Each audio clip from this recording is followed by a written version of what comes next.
पण बघा, निवडणुकीच्या तोंडावरती फतवे काढले जात आहेत, काँग्रेसला मतदान करा,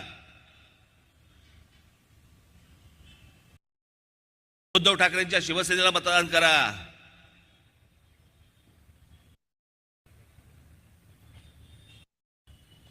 जर हे मशिदींमधनं हे मौलवी जर समजा यांना फतवे काढत असतील की यांना मतदान करा म्हणून, मग आज राज ठाकरे तुम्हाला आज फतवा काढतो. माझ्या तमाम हिंदू बांधवांनो, भगिनींनो आणि मातांनो,